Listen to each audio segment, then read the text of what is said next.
देखिए वो हंसती भी थी ना, तो सिर्फ और सिर्फ ओठों पर उनकी मुस्कुराहट रह जाती थी एकदम। जैसे आप लोग इस चित्र के माध्यम से देखकर हंस रहे होंगे, कैसे सब चित्र बनाए थे, थोड़ा काम चलाने लायक बनाया गया है। तो उन लोग जैसे खुलकर हंसने लायक नहीं थी। नहीं होता है कि अपने माता पिता के सामने क्या होता है कि एकदम धनी फैमिली वाला क्या होता है कि दिखाने के लिए जी पापा जी आए पापा जी, एकदम उनके सामने लगता है कि कितना पढ़ रहा है लिख रहा है, दिखेगा आपके आस पड़ोस में पढ़ रहा लिख रहा है, एकदम सबके समाज सबके जैसा एकदम अच्छा है, उनके हिसाब बचता है। अगर उनको खेलने का मन है, लड़कियां सुन के चाहे कौन भी जो सब समाज जैसा है, तो कहते हैं लोग कि पापा उनको खेलने का मन है, तो जाता है खेलने, इधर आओ, एकदम तुरंत कहा जाती है पढ़ने बैठो, एकदम तुरंत पढ़ने बैठ जाता है। खाना खाओ, खाना नहीं खाना, खेलने नहीं जाते। सेन साहब अपने बच्चे कासू को गोदी में उठाते हुए प्यार से समझाते हुए आगे बढ़ते हैं और कहते हैं कि देख अपने अतिथि से जो अतिथि आए थे, कहते हैं कि देखा आप लोगों ने इसमें इतनी इंजीनियर बनने की दिलचस्पी है कि अभी से ही कार की जो बतिया है, जो पीछे वाला का हेडलाइट है यानी ऑटो का बना है, उसको फोड़ कर देख रहा है कि इसमें क्या है। वो जगह तब काला धोना चाहेगा, हट एकदम इस तरीके से एकदम काला धोना चाहेगा। उसी तरीके से ड्राइवर पे क्या होने लगा, झपटने लगा। और मदन की भी मां, जैसे हम लोग की मां आती है हम लोग के फेवर में कि मेरा बेटा तो गलती नहीं किया है, सिर्फ इच्छा नहीं जताया है। देखिए लेकिन क्या होता है कि हम लोग जो कमजोर वर्ग लोग होते हैं, कमजोर वर्ग अपना साथ नहीं देता है, तो हम लोग क्या होते हैं कि गलती हम लोग कहीं ठहरा दी जाती है और आंख में से आंसू। देखिएगा जब दो व्यक्ति में झगड़ा होती है तो हमेशा आंख में से आंसू निर्दोष लोग कहीं आता है।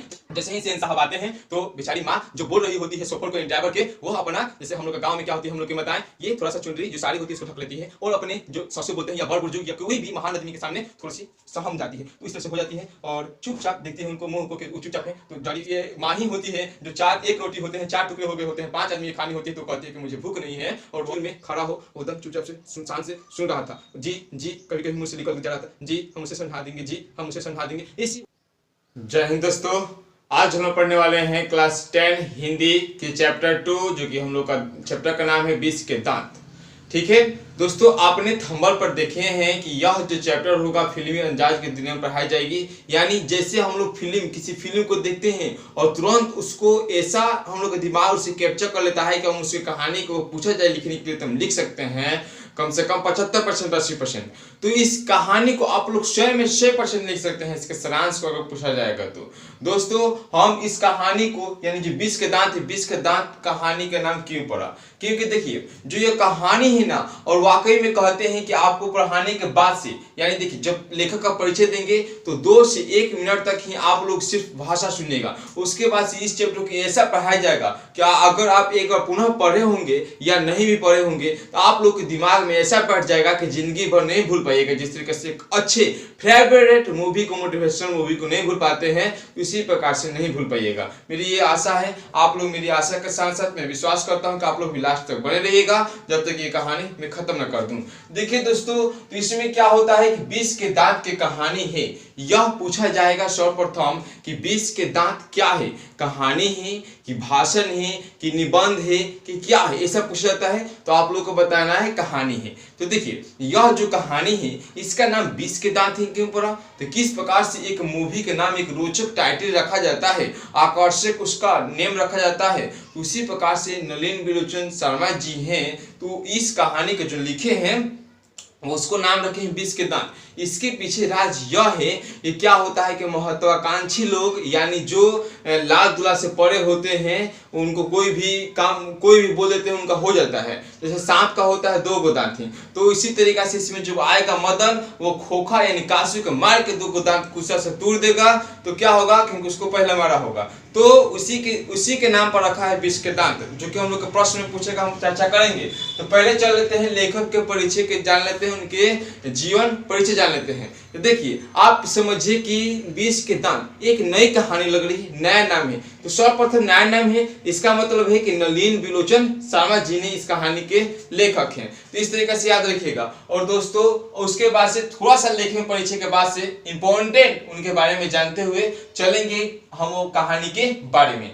तो कहानी के बारे में जानने के पहले नलिन बिलोचन शर्मा जी के बारे में जानते हैं। इनका जन्म देखिए, नलिन बिलोचन शर्मा जी का जन्म पहले बात कर लेते हैं, तब इस पर देखेंगे कैसे प्रकार से क्वेश्चन पूछेगा।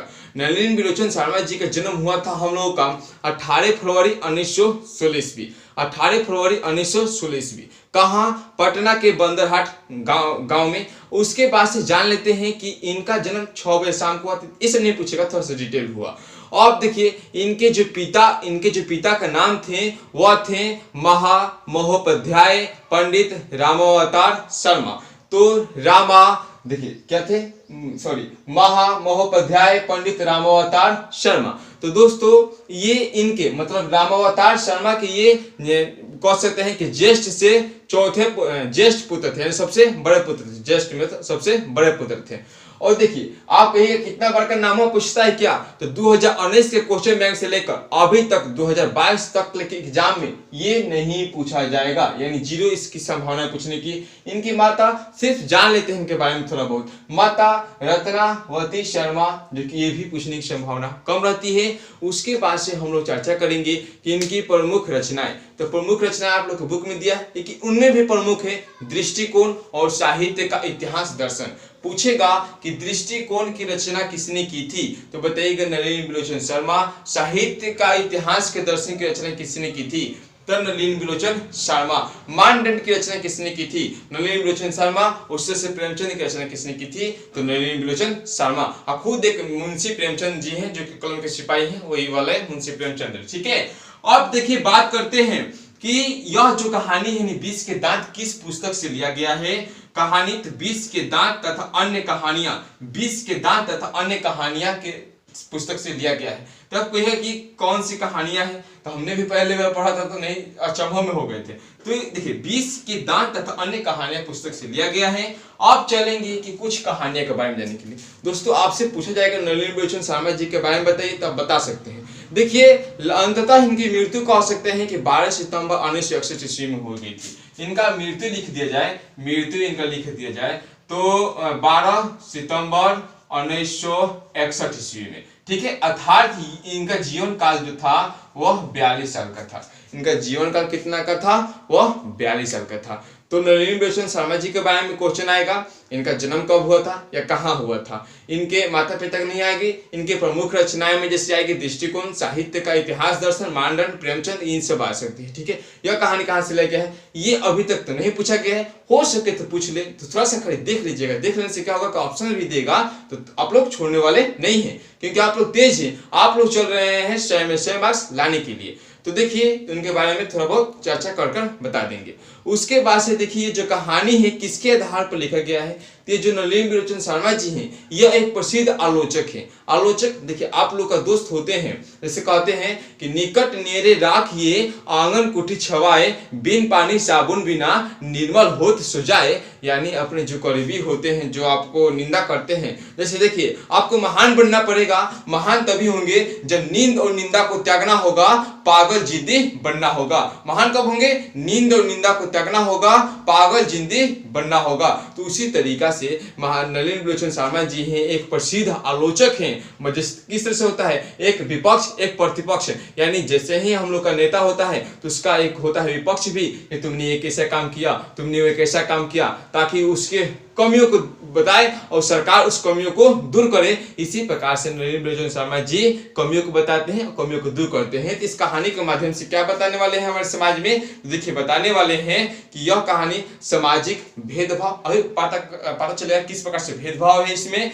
लिंग भेद, आक्रामक स्वार्थ की छाया और प्यार दुलार से पड़ा एक व्यक्ति जो कि प्यार दुलार से जो बढ़ता है वह किस प्रकार से बिगड़ा हुआ रहता है, वो सब, और सामाजिक असमानता, मानवाधिकार की जो आपकी पेशा है उससे छीनती हुई भावनाएं, ये सब जानेंगे। देखिए किसी भी कहानी या फिल्म की शुरुआत होती है तो प्रमुख पात्र को जानते हैं, यानी कौन कौन से भाग लेते हैं, और सबसे पहले बात है कि हीरो को जानते हैं, कौन सा हीरो अच्छा है। तो कहानी का पढ़ेगा ना तो खुद आप लोग बता दीजिएगा कि हीरो कौन है। तो देखिए जैसे इसे प्रमुख पात्र की बात कर लेते हैं, तो प्रमुख पात्र में एक निम्न वर्गीय में आता है, मध्य वर्गीय में एक धनी वर्ग के लोग वाले हैं। तो देखिए जो निम्न वर्ग वाले हैं वो बेचारे थोड़ा डरे सहमे रह होते हैं। तो देखिए उनमें कौन कौन से भूमिका निभाएंगे, आप लोग अपने रूप में ड्रामा खेल सकते हैं। जैसे हमारे चैनल पे एक बहादुर पाठ का ड्रामा खेला गया है, तो देखिए इसमें हम लोग खेल सकते हैं। आप लोग को निम्न वर्गीय में एक मदन है, एक माँ है, एक पिता है। उनके पिता का नाम गिरधारी है, मदन के पिता का नाम गिरधारी है। यही पूछ सकता है कि मदन के पिता का नाम क्या है, तो बताइएगा गिरधारी है। यहाँ तक समझ में आया। उसके बाद से एक धनिक वर्ग में आते हैं हम लोग का, जो कि हम लोग सेन फैमिली है, सेन साहब की फैमिली है, जो कि खोखा, जिसका उपनाम है सेकंड नाम है कासू, बोलते हैं निक नेम है खोखा और उसका ओरिजिनल नेम है कासू। जैसे आप लोग का निक नेम होगा, जैसे विराट कोहली का निक नेम क्या चिक्कू उसी तरीका से। और इसकी माँ है सेन साहब है, उनकी 5 बहन है, यानी सेन साहब की 5 बेटियां हैं, बेटी के भी नाम जानेंगे। और एक शोफर यानी ड्राइवर भी है, इधर जानेंगे। इनका घर है देखिए कितना बड़ा, इनका घर है कितना छोटा, क्योंकि जो सेन साहब है जैसे देखिए टाटा ये सब अच्छी अच्छी कंपनी में लगती है नौकरी, तो देखिएगा उसी में एक अपार्टमेंट होता है, घर होता है, उसी में जब हमको रहने के लिए दे दिया जाता है जो जॉब करता है। तो इनके अंडर ही क्या कर रहे हैं, किरानी के काम, किरानी मतलब का लेखा जोखी वाला काम कर रहे हैं। तो उनको ये अपने आउटसाइड की ओर घर दिए हैं। तो कहानी में जानेंगे कैसे घर से निकालते हैं, कैसे नौकरी छुड़ाते हैं। इन सब कहानियों को विस्तार पूर्वक जानते हैं, चलते हैं कहानी पर। दोस्तों देखिए कहानी की शुरुआत होती है कि सेन साहब एक बहुत ही धनिक परिवार, समर्थवान परिवार के फैमिली है, घर है उनका।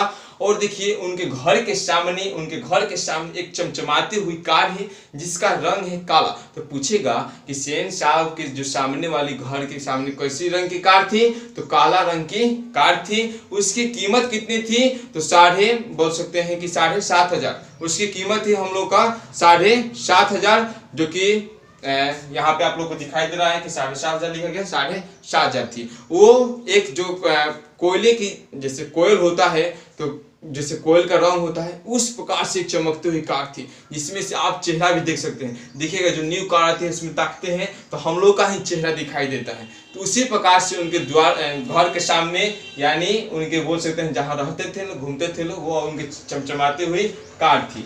चलिए थोड़ा कहानी के बारे में जानते हैं कि सेन साहब की 5 बेटियां थी, ठीक है, और बेटा 5 जज्जे थी। जब किसी का क्या होता है कि जब बेटी लगातार बेटी होती है, उनके घर में बेटा नहीं होता है, और अचानक क्या होता है कि बेटा हो जाता है, और किनके गुण पर निर्भर करता है, पिता का। ये सब साइंस वाला बात हटाते हैं, तो अचानक बेटा होता है। तो देखिएगा उस बेटा का मान दुलार कितना होता है। बेटा थोड़ा खा लो, थोड़ा यहाँ पर सुलाओ, यहाँ बैठाओ। और बहनें भी इज्जत भी करती है, और बहन को भाई अगर मार भी देता है ना तो बर्दाश्त करती है, मेरा एक ही भाई है, चाहे बाबूजी कहते हैं इकलौता बेटा है। तो देखिएगा ऐसा ना हो तो कमेंट बॉक्स में बताइएगा, ऐसा बहुत ही अच्छा है। और अगर जिनके घर में क्या होता है, आसपास में होता होगा कि देखिएगा 3-4 बेटियां लगातार हुई है, उसके बाद एक बेटा होता है, उसका इतना लाड दुलार होता है ये क्या ना कहा जाए। तो उसी प्रकार से इसमें हम लोग का सेन साहब का 6ठा बेटा खोखा होता है। यानी सेन साहब की कुल संतान की बात करें तो आपको बताना होगा कि 6 संतान। कितनी संतान? 6 संतान है, जिसमें से 5 बेटियां हैं और एक बेटा है, जिसका बेटा का नाम है खोखा और काशू। देखिए इनकी जो 5 बेटियां हैं, इनका नाम देखिए क्या है, सीमा, रजनी, आलो, शेफाली, आरती। सीमा, रजनी, आलो, शेफाली, आरती। और बेटा का नाम है खोखा।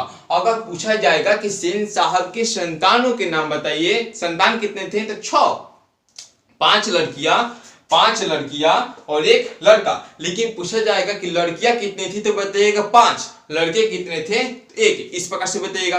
और लड़कियां ऐसी थी कि मानो कि वह कठपुतली के समान है, यानी वह शांत स्वभाव की थी, और वह कभी भी देखिए वो हंसती भी थी ना, तो सिर्फ और सिर्फ ओठों पर उनकी मुस्कुराहट रह जाती थी, एकदम जैसे आप लोग इस चित्र के माध्यम से देखकर हंस रहे होंगे। कैसे सचित्र बनाया है, थोड़ा काम चलाने लायक बनाया गया है।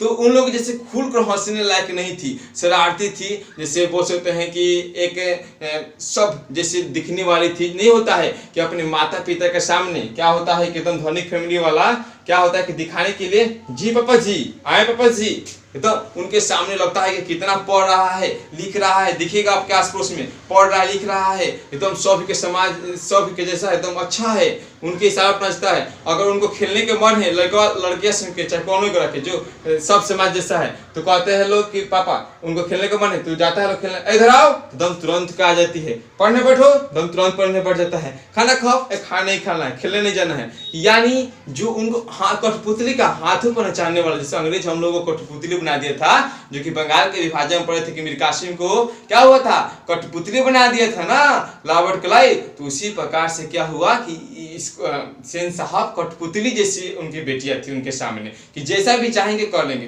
मत हंसना है, हंसी वाला बात है चित्र देखकर, नहीं हंसना, जैसा आप लोग हंस रहे तो नहीं हंसना है। तो इस प्रकार से कहते थे अपने बेटियों की, हमारी बेटी बहुत ही सुशील है, सरल है, गरमानी से, उनकी कभी भी शिक्षा की बात नहीं करते थे। जबकि उनका जो बेटा था खोखा, वो पढ़ने में भले ही न लायक है, पढ़ने में बड़ा ही कमजोर है, कितना भी गधा है, लेकिन उसको इतना पढ़ाई करते थे। हमारा बेटा तो बिजनेसमैन है, तो इंजीनियर, इंटेलिजेंट, जेंटलमैन बनेगा, जेंटलमैन मतलब नेक आदमी बनेगा, साधारण एकदम आदमी, एकदम किसी से भी वह डींग हाँकते थे। डींग मतलब कि ज्यादा फेंकते थे अपने बच्चे के बारे में और खोखा के बारे में, और सिर्फ बेटिया की शिक्षा की बात नहीं करते थे, और ये बताते थे कि कैसी मेरी बेटी सुशील है।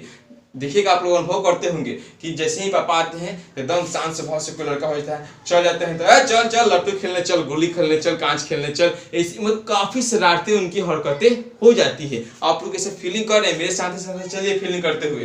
तो क्या होता था, ऐसी बेटियां थी, वो बेटी को क्या शिक्षा देनी चाहिए इस पर जो नहीं कर रहे थे, क्या नहीं करना चाहिए। जैसे मान लीजिए कोई बाहर से आ रहा है तो उनके सामने दौड़ो मत, कूदो मत, मतलब ना नकारात्मक शिक्षा ज्यादा दिए थे। क्या करना चाहिए शिक्षा नहीं दिए थे, क्या नहीं करना चाहिए। जैसे एकदम उनके सामने आओ, एकदम शांत स्वभाव से आओ, तो ठीक से ज्यादा मत खेलो, मतलब मत के चिंता में, ना की चिंता में उनको शिक्षा दिए थे। किस लिए कि मेरी बेटी सुशील लगे, एकदम सब समाज जैसी लगे, कि हाँ हमारी बेटी जैसी कोई है, ऐसा वो प्रतीत कराना चाहते थे। और देखिए, दो गाड़ी जो थी वो इनके पांचों बेटियों से डर रही थी, क्योंकि उनके हाथ के कठपुतली थे। सिर्फ डर था, तो किन से डर था, ये खोखा से, जो कि काशू है, मात्र 5 से 6 वर्ष का एज का है। और हमारा जो मदन भी है वो भी 5 से 6 वर्ष का ही है मदन। तो ये सब जानते हैं, एज पूछा जाएगा तो देखिए क्या हुआ, ये खोखा से ही सिर्फ और सिर्फ किसका डर था, तो गाड़ी का डर था कि कोई भी प्रॉब्लम होगी, गाड़ी में कुछ भी आएगा तो सिर्फ खोखा करेगा, क्योंकि इसके अलावा घर में तो है नहीं कोई बदमाश करने वाला, लाडला से पढ़ा है नहीं, ठीक है। तो जिसे हम लोग कहते हैं बेफाट, नहीं होता है कि लाडला से पढ़ सिर पर चढ़ा दिए हैं अपने भाषा में। तो क्या हुआ कि गाड़ी थी, और देखिए एक समय की बात है कि जब इनके दोस्त आते हैं, खोखा और इनके दोस्त आते हैं, और जो खोखा है ये सेन साहब है, ये गाड़ी अपनी लगी हुई है इनकी, और से खोखा है यहीं पे खेल रहा है, इनके दोस्त आए हुए हैं, घर में जाकर अकेले बैठ जाते हैं। और उनके घर के साथ साथ इनके कुछ रिश्तेदार भी आए होते हैं, उन रिश्तेदार में एक छोटा सा बच्चा भी होता है और खेल रहा होता है। जैसे ही बैठते हैं और कुछ बात करने की मुद्दा नहीं होती है ना, तो लोग अपने बुराई जो महत्वाकांक्षा वाले होते हैं ढाते रहते हैं। तो उनके सामने भी कह रहे हैं लोग कि मेरा बेटा खोखा वह एक इंजीनियर बनेगा। क्या बनेगा, इंजीनियर बनेगा। एकदम खाली बुराई, पढ़ने लिखने में क्या है उससे को नहीं है। देखिएगा 3 इडियट्स मूवी देखिएगा, उसमें बाबूजी अपने बेटे को देते हैं, बेटा अपनी इच्छा अनुसार न बनना चाहिए, आप लोग अपनी इच्छा अनुसार क्या प्राप्त करना चाहते हैं, गोल को वो प्राप्त करना चाहेंगे।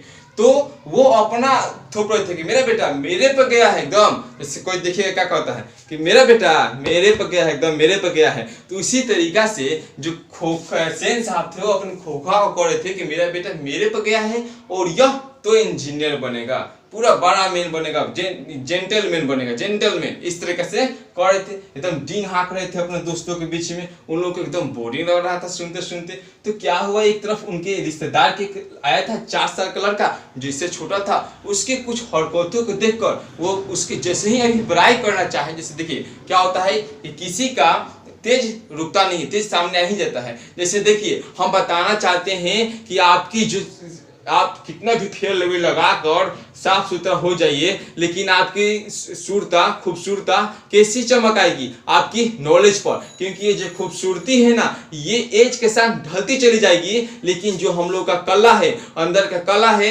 यह एज के साथ नहीं ढलती है, एज के साथ बढ़ती जाती है। आप जितना तेज होइएगा, जितना पढ़िएगा, उतनी ही आपकी खूबसूरती बढ़ेगी, ना कि आप फेल वेल लगा लीजिएगा तो आपकी खूबसूरती बढ़ेगी। तो देखिए क्या हुआ कि ये जैसे 4 साल की क्या हुए कि बच्चे को वो बुराई करना चाह रहे थे। तलेन सेन साहब कहें कि हाँ खोखा भी अभी इंजीनियरिंग के ट्राई कर ही रहा है, हमारे जो गैरेज में जो बढ़ई लोग हैं वो हम उनसे कह रहे हैं क्या कीजिए, अभी से औजार लिया कर खोखा को थोड़ा सा हाथ में बैठाने का औजार पर सिखाइए और थोड़ा मारना सिखाइए, ताकि उसकी औजार की हाथ की नहीं होता कि सफाई, हाथ की सफाई। 5 साल का है, उसको इतना डी हाँक रहे हैं कि अभी हाथ की सफाई करना सिखाएंगे, यानी प्रैक्टिकल करना सिखाएंगे। अब देखिए तो चलिए ये बात अभी मीटिंग में हो ही रही थी। तो खोखा तो था लाल दुरा से एकदम प्यारा पला हुआ, वो क्या किया बेचारा कि ये चमचमाती हुई गाड़ी के हेडलाइट को तोड़ दिया, पिछवाली लाल रंग की हेडलाइट पूछेगा किसी रंग का, तो लाल रंग की है। काला गाड़ी में तो लाल रंग, तो लाल रंग का हेडलाइट पीछे वाली गाड़ी का, पीछे से जो गाड़ी था उसका तोड़ दिया। तो एक चंदन का आवाज आई, सभी क्या हुए कि दौड़कर बाहर की तरफ क्या लिया है कि क्या हुआ गाड़ी में। और देखिए कि आगे वाला गाड़ी आराम से टूट गया है, हेडलाइट टूट गया है। तो क्या हुआ कि वह सेन साहब अपने बच्चे कासू को गोदी में उठाते हुए प्यार से ही समझाते हुए आगे बढ़ते हैं और कहते हैं कि अपने अतिथि से, जो अतिथि आए थे, कहते हैं कि देखा आप लोगों ने, इसमें इतनी इंजीनियर बनने की दिलचस्पी है कि अभी से ही कार की जो बत्तियां है, जो पीछे वाला का हेडलाइट है यानी ऑटो दर्पण का बना है, उसको फोड़ कर देख रहा है कि इसमें क्या है। अब बताइए कितनी बेमतलबी की बात कर रहे हैं। सेन साहब का कहना था कि हम खोखा का पूरी तरीका से आजादी दे दिए हैं। देखिए आजादी नहीं दी है, लेकिन कह रहे हैं कि पूरी तरह से आजादी दे दिए हैं कि तुमको इंजीनियर बनना है। और क्या कर रहे थे कि आज लोग कहते हैं कि 5 साल का हो गया है, खोखा स्कूल भेजिए। स्कूल तो फिजूल के बराबर है, हम इसको तो हाथ की सफाई सिखाना चाहते हैं बचपने में। इस प्रकार से उसके शरारती होने के पर भी प्यार दुलार में उनको और बड़ाई कर रहे थे। तो क्या हुआ कि अब ये सब बात खत्म हो गई। अब शोफर जो था, ये शोफर ड्राइवर, ये अपनी गाड़ी के पास था। अब क्या हुआ कि इसके चमचमाती हुई गाड़ी को देखकर मीटिंग तो समाप्त होने वाली थी, ये गाड़ी निकलने लगा ड्राइवर। तो क्या हुआ कि गिरधारी का बेटा मदन, अब इसका देखिए नायक बनने का आ गया। मदन क्या होता है कि गाड़ी को देखते हुए नहीं होता है कि हम लोग जैसे ही गरीब घर के लड़के होते हैं, एक अच्छी गाड़ी जाती है तो थोड़ी सी भावना होती है कि उस गाड़ी को हम लोग भी देख लें। जैसे देखिए बम्पर सिस्टम में जाते हैं, अच्छा खाना बना होता है महान आदमी के घर की ओर, तो खाते हैं एकदम, जितना खा लेना है, पेटो भर गया है, थोड़ा सा और दुगो। फुचका ज्यादा खाना है, फुचका तो किन के खाते हैं ना, फुचका थोड़ा पनिया कम होगा, पनिया बेपानी खाते हैं, लेकिन खाते हैं, दिलचस्पी अट्रैक्टिव होने लगते हैं। तो इसी तरीका से मदन को भी ये गाड़ी आकर्षित करने लगी, थोड़ा छू के तो कम से कम महसूस करें। जैसे मान लीजिए कि ये बोर्ड है तो हमको मन करता है कि डिजिटल बोर्ड होगा, तो डिजिटल बोर्ड को तो छू के कम से कम महसूस करें कि ओह कैसा होता है। तो इसी प्रकार से मदन गाड़ी को छूना चाहता था, महसूस करना चाहता था कि किस प्रकार से है। जैसे ही मदन गाड़ी की तरफ बढ़ा तो शोफर ने उसको धक्का देकर ढकेल दिया। तो मदन का जा एकदम उसको तरफ से क्या होने लगा कि बढ़ चढ़ कर क्या होता है, छोटी छोटी लड़का हुआ तो क्या होता है कि तुमको एकदम मारना चाहेगा, फाइटर एकदम ना पहुंचेगा तब हम कालर धरना चाहेगा, हट एकदम इस तरीके से एकदम कालर धरना चाहेगा। उसी तरीका से ड्राइवर पे क्या होने लगा, झपटने लगा। और मदन की भी माँ आ गई, जैसे हम लोग की माँ आती है हम लोग के फेवर में कि मेरा बेटा तो गलती नहीं किया है, सिर्फ इच्छा न जताया है। देखिए लेकिन क्या होता है कि हम लोग जो कमजोर वर्ग लोग होते हैं, कमजोर वर्ग अपना साथ नहीं देता है, तो हम लोग क्या होते हैं कि गलती हम लोग कहीं ठहरा दी जाती है और आंख में से आंसू। देखिएगा जब दो व्यक्ति में झगड़ा होती है तो हमेशा आंख में से आंसू निर्दोष लोग कहीं आता है। तो क्या होता है कि शोफर और ड्राइवर में, शोफर और मदन में झगड़ा होता है। मदन की माँ उसके समर्थन में आती है और क्या होता है कि जैसे ही समर्थन में आती है तो हाला गुला सुनकर जो होते हैं सेन साहब ये कहते हैं अपने घर में दोस्तों अतिथि से थोड़ा ठहरिए, हम थोड़ा देख के आते हैं बाहर द्वार पर हो क्या रहा है। जैसे ही आते हैं तो देखते हैं कि मदन जो है सोफर पर एकदम झपट रहा है, आज तुम के छोड़ेंगे, क्योंकि वो तो थोड़ी ना देख रहा है अमीर गरीबी का फर्क ना होता है। छोटका जब बच्चा में रहते हैं, तो जब बड़का हो जाते हैं तब बुझाता है कि वो अमीर गरीबी का झगड़ा हो रहा है। तो क्या होता है कि सब कोई धनिक वाले लोग के पक्ष कर जाते हैं और पक्ष करने लगते हैं, कहते हैं कि भाई उसको बचा लो, वो धनी घर का लड़का है, अच्छा घर का लड़का है, महान घर का लड़का है,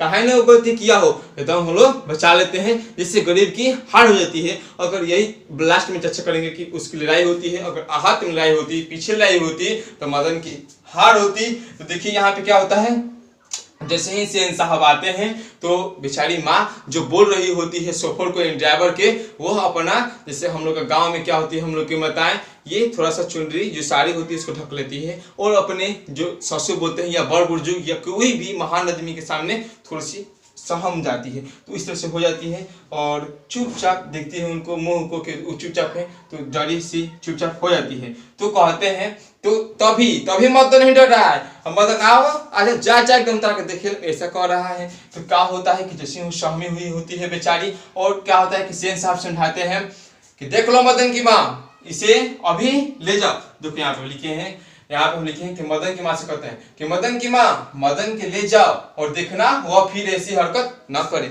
बेचारा क्या किया है, वो छूना चाह रहा है। लेकिन जानते हो ड्राइवर क्या कर रहा है सेन साहब से कि साहब जी यह जो मदन है ना, ये गाड़ी को छू रहा था, यह गाड़ी गंदा हो जाती। तो पूछेगा किसने कहा कि गाड़ी को छू रहा था, तो ड्राइवर ने कहा। ये बात को ध्यान दीजिएगा।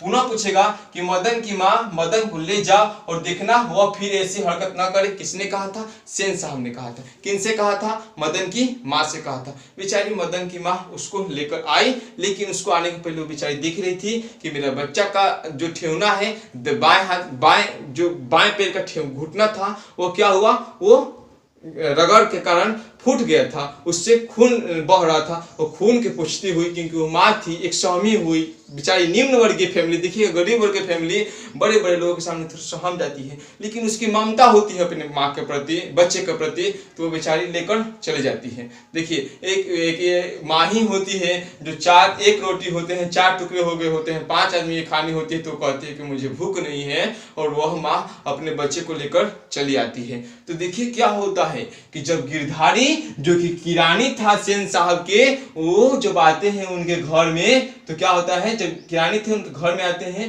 तो कहते हैं सेन साहब, गिरधारी इधर आओ, तुम्हारा बेटा जो है ना, वो आज मेरे गाड़ी को छूने आया था, गंदा करने आया था, उसको समझा देना पुनः ऐसी गलती न करे, क्योंकि ऐसा ही लड़के आगे चलकर चोर डकैती बनते हैं, चोर डकैती बनते हैं। ये जो देखिए वर्ड लिखे हैं, ऐसे ही बच्चे आगे चलकर चोर और डाकू बनते हैं। किसने कहे थे? तो सेन साहब ने कहे थे। बेचारा गिरधारी वो सहम कर सुनता रहा, जैसे मानो कि वह खून के जुर्म में खड़ा हो, वो दम चुपचाप से सुनसान से सुन रहा था। जी जी कभी कभी मुंह से निकल जा रहा था, जी हम उसे समझा देंगे, जी हम उसे समझा देंगे, इसी वर्ड वो निकाल रहे थे। और आखिरकार जब गिरधारी अपने घर जाता है, देखिएगा अपने घर के बच्चे में गलती भी नहीं होती है ना, तो गिरधारी तो बेचारे इसके घर का किरानी का काम करता था, लिखा जोखा वाला पढ़ने वाला।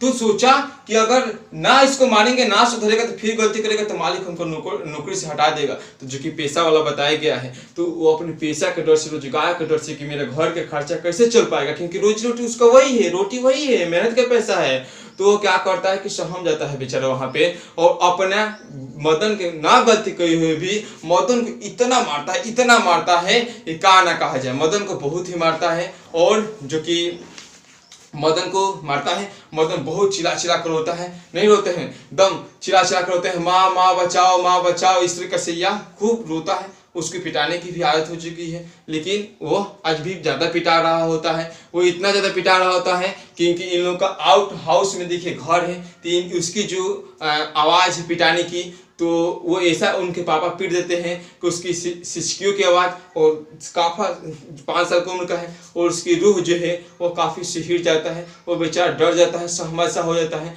और वो उसकी सिर्फ खाली ही सिसकी आने लगती है, जैसे हम लोग रोते हैं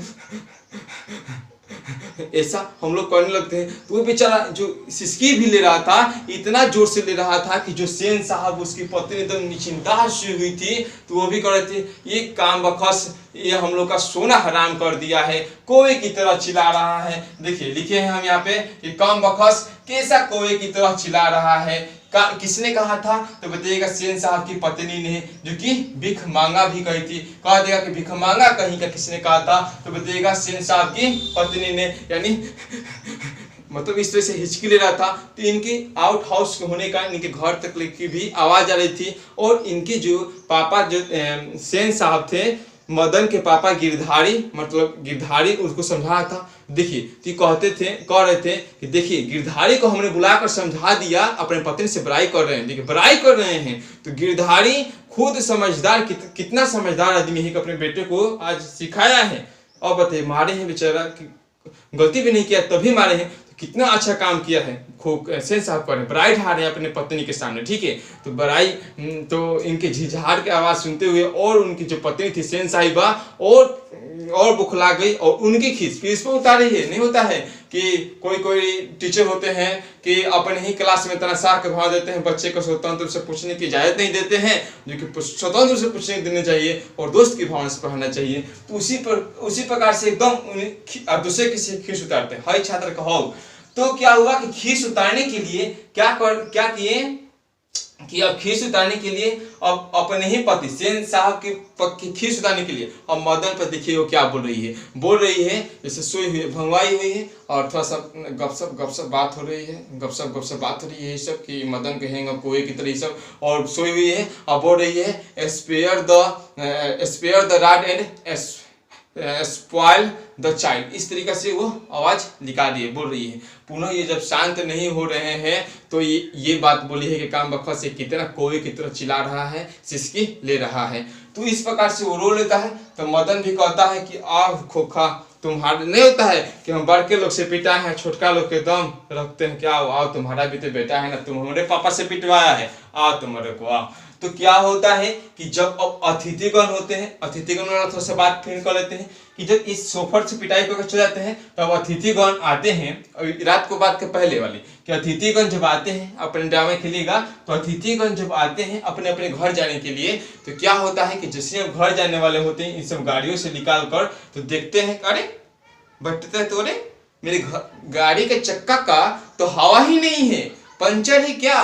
तो फिर ड्राइवर से कहते हैं थोड़ा देखो, अतिथि जो आ जाते हैं थोड़ा देखो कि आगे वाला क्या है पीछे वाला चक्का क्या है, वो भी देखते हैं कि हवा नहीं। तो देखिए सेन साहब क्या कहते हैं कि चलिए थोड़ा सा खोखा ही इधर आया था, नहीं सॉरी सोफर, ड्राइवर कहता है कि इधर तो खोखा ही आया था, इसका यह काम खोखा का ही होगा, ये भी पूछ सकता है। तो क्या होता है कि जैसे ही वो बाहर आते हैं तो कहते हैं सेन साहब कि चलिए थोड़ा कुछ बगीचा के पास बैठकर गपशप किया जाए। अब पुनः वो खोखे की ही बुराई करते हैं। उनको ये बुराई सुनते सुनते सभी धीरे बोर हो जाते हैं, एक एक बात सुनते सुनते और बन जाता है और चला जाता है।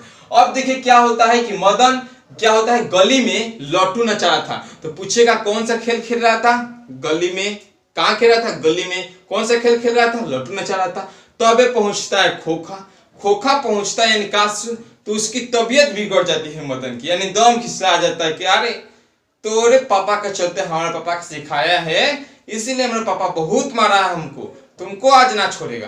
तले कहता है खोखा हमू खेलेगा, हम कहता है कि खोखा कहता है उससे कि नहीं कहता कि हम भी खेलेगा, इससे छोटा बच्चा रहता है, हम भी खाएगा तू भी खेलेगा, इस तरीके से बोलता है। तो भी कहता है कि हम भी खेलेगा। तो मदन तो खिसलाया ही है, कहता है कि अरे भाग जा यहाँ से, देखिए लिखे हैं कहता है कि हम लोग का जो मदन है अबे भाग जा यहाँ से, बड़ा आया है लट्टू खेलने वाला, अबे भाग जा यहाँ से, बड़ा आया है लट्टू खेलने वाला, हेवी लट्टू तेरे, जा अपने बाबा की मोटर पर बैठ। मतलब जैसे देखिए हमारे पास जितना भी है उसी में खुश है वो, हेवी तेरे लट्टू, जा अपने बाबा की गाड़ी में बैठ। अब देखिए लाल प्याज से पड़ा हुआ ये और डाकू डकैत कहलाने वाला हम लोग का मदन, अब डाकू डकैत कहलाए भी कर रहा है। ये जो लाल प्याज से पड़ा हुआ एकदम इंजीनियर बनने वाला, जेंटलमैन नेक बनने वाला व्यक्ति, और क्या किया कि इसको तो कुछ चीज की ना सुनने की आदत नहीं है खोखा को, जैसे कह देगा कभी हमको हरी चाहिए बनाया हुआ खाना दम मिलेगा, अपनी बहनों को भी मार देता था, उसको रोक टोक नहीं थी, काहे बड़ी हो, अपने किसी को भी वो मार सकता था, तोड़ सकता था, फोड़ सकता था, सब बड़ा यही थी। तो आदत से लाचार उसने क्या किया, खोखा मदन को एक ठूसा दे दिया। मदन कहाँ रुकने वाला था, एकदम गुस्सेला। अब क्या किया उसने, ना आँव देखा ना ताव देखा, देख के आंसू के एकदम फाटे मार स्टार्ट खोखा के, कासू यानी खोखा खोखी।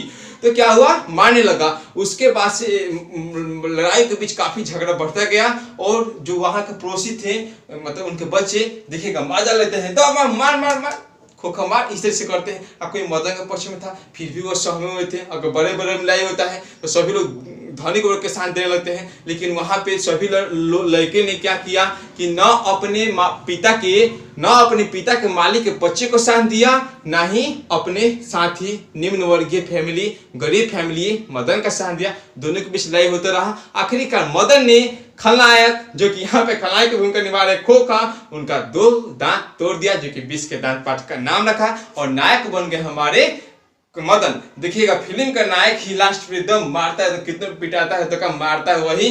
तो यहाँ पे नायक की बात करेगा नायक की, तो वहां पे हो जाएगा हम लोग का मदन। नायक की बात करेगा तो हो जाएगा मदन, तो नायक हो जाता है हम लोग का मदन। और देखिए मदन तो मार दिया, अब क्या होता है, अगर यही लड़ाई ना क्या होती, पीछे हुई होती पर्दे के पीछे, तो किसका हार होता, मदन का हार होता। क्योंकि क्या होता जानते हो, सभी गरीब लड़के या जो उनके वर्ग के हैं समर्थन वाले उनको धर लेता, उनको पिटवा देता, या क्या करता, या क्या होता है स्थिति में कि जितने भी निम्न वर्गीय हैं उन्हीं के पक्ष में क्या होते हैं, गवाही देते हैं कि हम मदन क्या है, गलती है, गलती है। तो कहा नहीं अच्छा किया, गलती है, मदन ने गलती है, कहा ना पहले वो ठूसा छोड़ा हो, गलती किसकी है, मदन की है, तो मदन की हार होती है। लेकिन यहाँ पे तो प्रत्यक्ष लड़ाई हुआ, कोई किसी का साथ नहीं दिया, और लड़ाई मैदान में लड़के देखते हैं, ईश्वर का से लड़ाई हुआ था, तो मदन का यहाँ पे जीत हुआ। और मदन बेचारा क्या हुआ कि अब इधर उधर घूम रहा है, आज तो मार दिए हैं और दिनों से ज्यादा आज पिटाई हो गया, आज पिटाई होने वाला है एकदम। 7-8 बजे घूम रहा है घर के बाहर ही, 8 बज गया, अब घर में जा रहा है तो भूख तो लबे करेगा, बच्चा है तो अब जा रहा है घर में। तो क्या होता है कि उसके पहले ही सेन साहब गिरधारी को बुला कहते हैं कि तुम्हारा बेटा ने मेरे खोखा को 2-2 दांत तोड़ दिया है, जाओ यहाँ से, रूम कल ही खाली कर देना है। तो बेचारा गिरधारी जाकर आप आराम से घर में चर्चा कर रहा होता है अपने पत्नी से कि मालिक ने कहे हैं कि घर को छोड़ देना है, मेरी जॉब चली गई है। ये जाता है बेचारा घर में, घुसता एकदम समा घर में घुस रहा है। और क्या हो रहा है कि पहले सोचा कि चाहे किचन में, रसोई घर में, और जाता है, पहले जाता है खाना खाने के लिए कि पहले खाना खा लो। जैसे तो घर में झगड़ा होता है तो खाना ना मिलता है, 2 दिन निराश हो जाना पड़ता है। देखिए खाना, अगर देखिए यहाँ से टोपी सटते हैं, अगर आप थोड़ा सा भी किसी से झगड़ा कर रहे हैं फैमिली में, जैसे लोटा घर में बर्तन आता है थोड़ा सा बजबे करता है, तो मन मुटाव होता है, तब भी खाना नहीं छोड़ना चाहिए क्योंकि हानि होती है आपको, पढ़ाई नहीं छोड़ना चाहिए क्योंकि हानि होती है आपको। तो देखिए क्या होता है कि उसको खाना खाने के लिए दम अब खाता है, अब भर पेट हिंच भर खाना खाता है दम, अब खाना खा लिए, अब देखिए अभी सहमा कान सटा कर सुन रहा है, हाँ मेरी चर्चा नहीं हो रही है। तो अब क्या करता है कि वो खटिया अपने सोने की ओर चल जाता है, और सोने की ओर जाता ही है, जैसे एकदम सहम के देखिए इस तरह से जाते हैं हम लोग, तो क्या होता है उसको लोटा से ठेक जाती है, पैर से ठेक जाता है लोटा, वो बाज जाती है ठन की आवाज। तो उस रूम में से क्या होते हैं कि मदन की माँ और पिता गिरधारी बाहर निकलते हैं, और मदन सहज जाता है कि लो आज तो मुझे सबसे ज्यादा पिटाई होने वाली है, और सिर गाल के नीचे खड़ा होता है, तुम सहा हुआ, अब कांपता है इस तरीके से, ठीक है, इस तरीके से वो ठंडा भी है, कांप रहे हो, इस तरीके से वो कांपता है। और क्या होता है गिरधारी एकदम आता है, जा रहा होता है कि अब मारने ही वाला है, लेकिन वो अभी अब मदन को लग रहा है कि मारने वाले हैं, क्या ही गोदी में उठा लेता है और कहता है वाह मेरे शेर, वाह मेरे बेटा, वाह, एक तू है एक मैं हूँ, एक तू है जो खोखा के 2 दांत तोड़ दिए हैं, और मैं हूँ जो सेन साहब का हमेशा गुणगान गाता हूँ। तो देखिए जो इस कहानी में है, इसके पास सोचिए क्या होगा, क्योंकि इस कहानी में जो हम लोग का आलोचक है नलिनी भूषण शर्मा जी बताते हैं कि यह जो कहानी है सामाजिक भावनाओं से और मनोवैज्ञानिक पर आधारित है। आप मन से सोचिए कि उसके बाद से क्या हुआ होगा, उनके फैमिली में कितनी खुशियाँ आई होगी, कितनी स्वतंत्र हुए होंगे रोजगार के प्रति। इस आशा करते हैं कि आप लोग को कहानी अच्छे समझ में आए होंगे। समझ में देखिए मेन पॉइंट सारांश लिखने क्या है, इस पॉइंट को घुसाना होगा आप लोगों को, इनके बारे में थोड़ा सा लेकर इस सारांश को घुसा दीजिएगा। देखिएगा लड़कियों के नाम ज्यादा नहीं पूछेंगे तो आप लोग बता दीजिएगा, एक दो पढ़ ले रहिएगा और थोड़ा बहुत सारांश लिख सकते हैं। आशा करते हैं। अब चलेंगे हम लोग प्रश्न उत्तर पर। पहला प्रश्न हम लोग का, कहानी के शीर्षक की सत्यकारिता को स्पष्ट कीजिए। जो शीर्षक बना है उसकी सत्यकारिता को स्पष्ट करना है। दोस्तों हम जो आंसर है थोड़ा सा उसके हिंट करेंगे, आप लोग उसको सोच कर लिख सकते हैं, ठीक है, क्योंकि आप लोग विस्तारपूर्वक पढ़े हैं थ्योरी को। देखिए इससे बता सकते हैं कि नलिनी भूषण शर्मा जी हैं जो बताए हैं कि विष के दांत कहानी के बारे में। तो देखिए कि 20 सांप के कितने दांत होते हैं, 2 गो 20 वाले दांत होते हैं। आप लोग समझ भी करते हैं कि 2 गो 20 वाले दांत होते हैं सांप के, ठीक है, हम लोग का कहते हैं। तो वह अगर सांप के वह दोनों 20 के दांत टूट जाए तो सांप क्या हो जाता है, विषहीन हो जाता है। जैसे हम लोग जादूगर वाला आता है तो कहते हैं वो गड़ला और लिपटाता है, तो कहते हैं कि जरूर उसने दांत तोड़े होंगे, वो 20 के दांत तोड़ दिए होंगे तबे ना काटता होगा सांपवा। इसी प्रकार से वो इसी प्रकार से कहते हैं कि विषहीन हो जाएगा। और सेन साहब का जो खोखा था वो सांप ही की तरह था, वो बिगड़ा हुआ एकदम करता था। वह क्या हुआ कि खोखा से मदन से पिटाई करने गया, सबसे पहले उसने ही ढूसा मारा, लेकिन मदन ना आँव देखा ना ताव देखा, उसको मार मार कर 2 दांत तोड़ दिए, अर्थात 20 के दांत तोड़ दिए। तो इसी तरीका से लिखना है, सतर्कता का बात करना है। सेकंड दिया है कि सेन साहब के परिवार में बच्चों के पालन पोषण किए जा रहे लिंग आधारित भेदभाव का अपने शब्दों में वर्णन कीजिए। तो कह सकते हैं कि सेन साहब के फैमिली में 5 बेटी यानी और एक बेटा थे। 5 बेटियां का नाम लिख सकते हैं और एक बेटा जो कि कासु था। अब लिखेंगे कि इतने थे। और देखिए क्या होता था कि इनकी जो बेटियां थी वह मानो कि हाथों की कठपुतलियां थी। उनको शिक्षा का उतना विशेष जोर न देकर क्या नहीं करना चाहिए इस पर जोर दिया जा रहा था। जबकि काशू यानी खोखा को सिर्फ और सिर्फ उसकी क्या बनना है, गोल लक्ष्य क्या है, उस पर ज्यादा ध्यान दी जाती थी। सिर्फ उसकी बुराई की जाती थी। वो घर के नियमों से अपवाद था। लड़कियां घर में कोई हरकत नहीं कर सकती थी, अपने मन के अनुसार स्वतंत्र के अनुसार कोई काम नहीं कर सकती थी। जबकि खोखा जो दिल चाहे वो स्वतंत्र था, काम कर सकता था। ये सफेदी भावना को दिखाना है। ठीक है, खोखा मार भी सकता था अपनी बहन को। इन सब दिखाना है कि किस प्रकार से वो पालन पोषण में लिंग के आधार पर भेदभाव किया करते थे। खोखा किन मामलों में अपवाद था? तो खोखा तो जीवन के नियम से अपवाद नहीं था और घर के नियमों से भी अपवाद था। जैसे घर के नियम में बना था कि कोई गाड़ी ओड़ी को उतना ना छुएगा, पास उस नहीं जाएगा, लेकिन वो जाता था, तोड़ता भी था और देखता था भी किसमें क्या है, सीखता था। देखो हेडलाइट वाला जो बताए थे। अब देखिए 4 नंबर क्वेश्चन दिया है कि सेन दंपति खोखा में कैसी संभावनाएं देखते थे, उन संभावनाओं को उन्होंने उसकी कैसी शिक्षा तय की थी। तो देखिए जो सेन साहब थे वो खोखा के तोड़ फाड़ के जितने भी हरकतें थे वह देखते थे कि वह तोड़ता फोड़ता है, इसलिए कि वह क्या बनेगा, इंजीनियर बनेगा। उसकी हाथ की सफाई हो रही है, वह सीख रहा है, ऐसी वह शिक्षा देखते थे, इन संभावनाएं देखते थे। वह बढ़ई में स्त्री को बुलाकर हाथ की सफाई करने के लिए ठोक ठाक की काम सिखाना चाहते थे। काम अभी थोड़ा सा हाथ पकड़ना चाहते थे, लिख दीजिएगा। और 5 में कहा है कि सप्रसंग व्याख्या कीजिए, जिसमें बोला है कि लड़कियां क्या है, कठपुतलियां है, उनके माता पिता को इस बात का गर्व है। तो लिख सकते हैं कि प्रस्तुत पंक्ति हमारे पाठ्य पुस्तक के किसमें 20 के दांत वर्ड से लिया गया। इस को प्रस्तुत पाठ लिखा जाता है। जिसके लेखक कौन है, नलिनी बिलोचन शर्मा जी हैं। उनके अनुसार लिखेगा, उनके अनुसार चाहे कहानी के अनुसार लिखेगा कि जो सेन साहब की 5 बेटियां हैं वो बहुत ही सुशील है, सब है, अनुशासित है और लड़कियां ऐसी है कि वह माता पिता के हाथों की कठपुतलियां हैं, इशारों पर चलती है। इसे भावना को लिख लीजिएगा।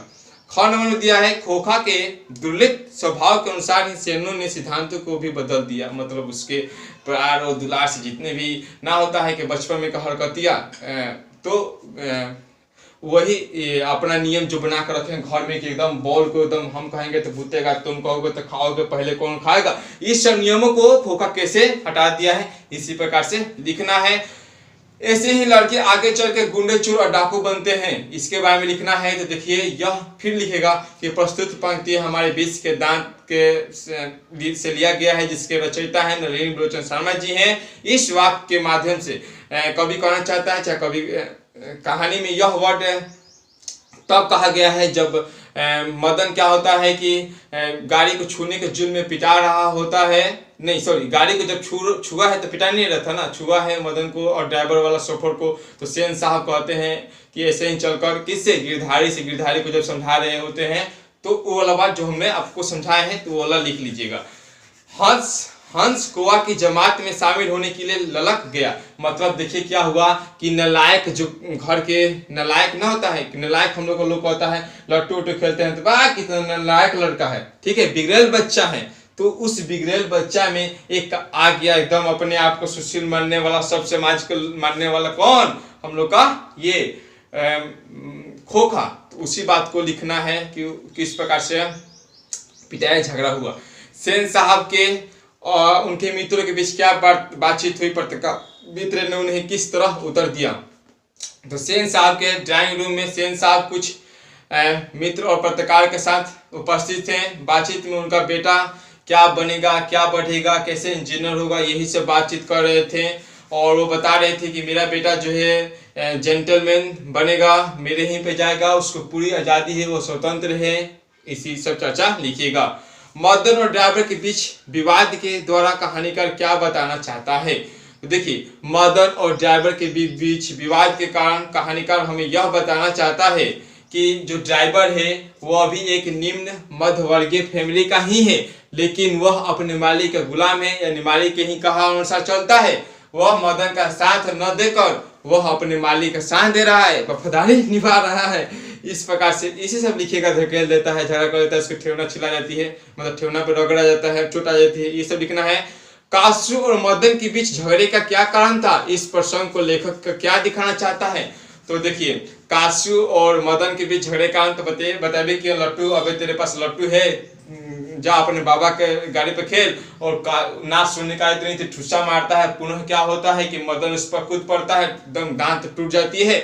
इस कहानी के बाद दिखाना चाहता है कि जब लड़ाई होती है तो हमेशा कौन सा जीतता है, कि गरीब झोपड़ी और महल से लड़ाई होती है तो हमेशा महल वाले ही जीतते हैं। लेकिन क्या होता है, यहाँ पे कौन जीता है, यहाँ पे जीता है गरीब घर वाला लड़का, गरीब महल वाला लड़का। क्यों जीता है, क्योंकि उसके जो गरीब साथी है उसका महल वाले का साथ नहीं दिए हैं, महल वाले के साथ नहीं दिए हैं। अगर दिए होते तो महल वाला हमेशा की तरह जीत जाता। उसके बाद से बोलते हैं कि महल और झोपड़ी वालों की लड़ाई में अक्सर महल वाले ही जीतते हैं। उसी हालात में दूसरे तो मदद खिलाफ वाला बोल सकते हैं, जो अभी हमने समझाए हैं। ठीक है। उसके बाद से 10 नंबर, रोज रोज अपने बेटे मदन की पिटाई करने वाले गिरधर मदन काशी को पिटाई करने पर दंडित करने के बजाय अपनी छाती पर क्यों लगा रहा था। तो अभी बताएं, गुनगाने वाला एक बहादुर वाला, क्योंकि बहादुरी से काम किया था, कोई अन्याय नहीं सहा था। क्योंकि हम आप लोग को बार बार बताते हैं कि इसी हाथ से किसी को प्रणाम करो, इज्जत करो। अगर तुम पर कोई अन्याय करता है तो इसी हाथ से तुम वार भी करो, खिलाफ भी करो। जय हिंद, जय भारत, इनकलाब जिंदाबाद की नारा भी लगाओ। ठीक है। उसी तरीका से सेन साहब मदन काशु और गिरधर का चरित्र चित्रण कीजिए। 11 नंबर क्वेश्चन है। तो सेन साहब के लिख दीजिएगा कि सेन साहब एक बिजनेसमैन थे।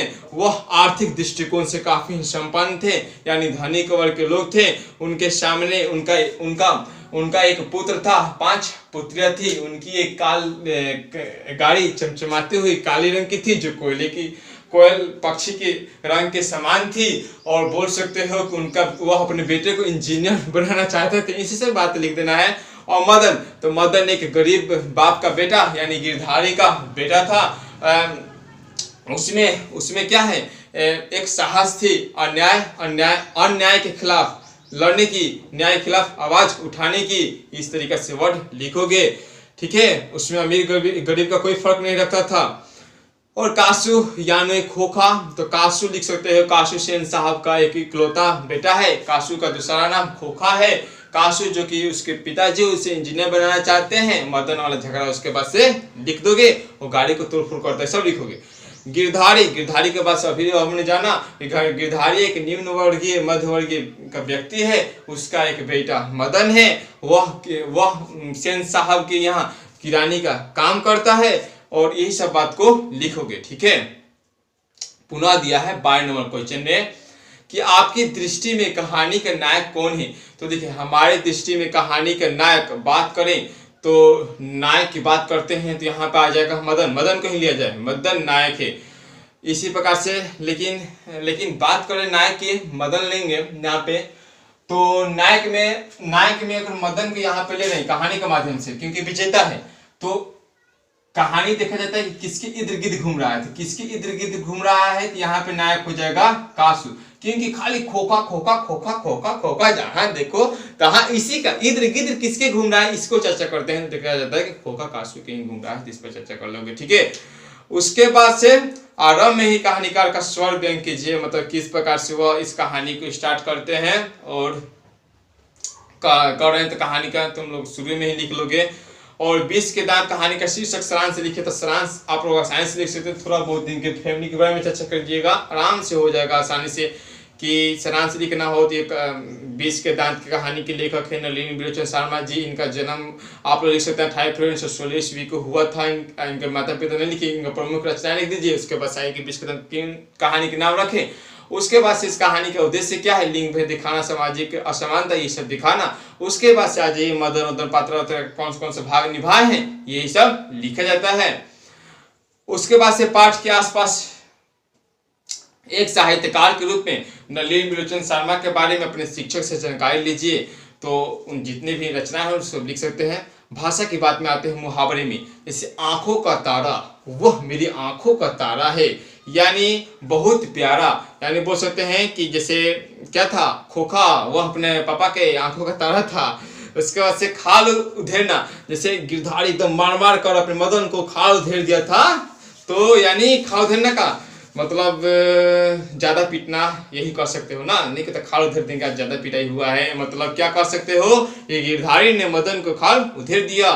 कोई की तरह चिल्लाना, यानी शोरगुल ज़्यादा करना, ठीक है, अस्वभाव व्यवहार मतलब आवाज़ निकलना जो सुनने लायक ना हो, ठीक है, ऐसा लिख सकते हो। और आव ताव न देखना, आव ताव मतलब कोई ध्यान न देना किधर उधर क्या होने वाला है। जिससे मदन ने खोखा को दम और न ताव देखा और पीट दिया।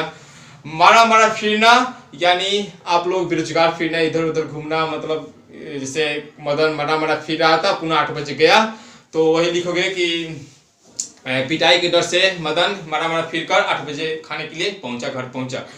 हक्का बक्का होना, यानी तुम लोग देख सकते, इसको कहानी बना सकते हो और देश विदेश अपने पाठ से सुन सकते हो। इस तरीका से हम लोगों ने एक ही वीडियो में कहानी के सारांश, कहानी की थ्योरी, क्वेश्चन आंसर, ऑब्जेक्टिव क्या क्या बनेगी, इस पर भी चर्चा किए, समझे। दोस्तों, आप अपने दोस्तों को थोड़ा सा भलाई करना चाहते हैं तो उनको शेयर कीजिए। इतना मेहनत लगा इस वीडियो को बनाने में, तो कम से कम आप अपने दोस्तों को कम से कम 5 दोस्तों को पास शेयर कर दीजिए, लाइक कर दीजिए। अगर आप डाउनलोड कर भी वीडियो देख रहे हैं तो पुनः इसे नेट लाइए और 5 लोगों को कम से कम शेयर कीजिए। धन्यवाद दोस्तों इस वीडियो को देखने के लिए। Thank you.